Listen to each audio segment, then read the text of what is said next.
அல்லேலூயா. என் இருதயம் பூரித்து மகிழுகிறது, என் இருதயம் நல்ல விசேஷத்தினால பொங்குகிறது. ராஜாவுக்கு எழுதுகிற ஒரு கவி என் இதயத்திலிருந்து புறப்படுகிறதுன்னு தாவீது சொல்லுகிறார். அந்த வரிகள் தான் என் இருதயத்திலையும். எல்லாருக்கும் நித்திரை முக்கியமா இருக்கு, அநேகருக்கு அலுவல்கள் முக்கியமா இருக்கு. அவர் தேடி விசாரிக்கிற ஒரு யாக்கோவின் சந்ததியா நீங்களும் நானும் இருக்கிறபடினால 1000 நாளை பார்க்கலாம் அவர் பிரகாரங்கள்ல செல்வது, ஆகாமிய கூடாரங்களில் தங்குவதை பார்க்கலாம். இந்த சபையில வந்து ஏகோபித்து ஒரு நோட் குறைச்சிக்கலாமா ஃப்ரம் திஸ். அதனால எல்லாரும் கரங்களை தட்டி அந்த வரிகளை பாடி ஜெபித்து, ஜெபத்தினுடைய முக்கியத்துவம் என்ன என்பதை அந்த குறிப்பிட்ட நேரத்துக்குள்ள நம்ம பார்த்து கடந்து போக போகிறோம்.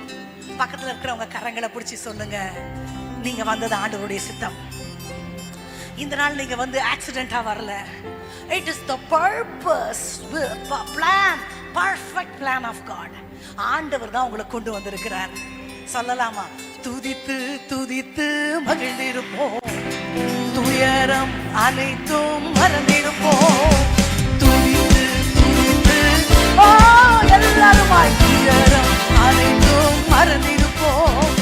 துதியின் ஆடை அணி துயரம் எல்லாம் மறந்து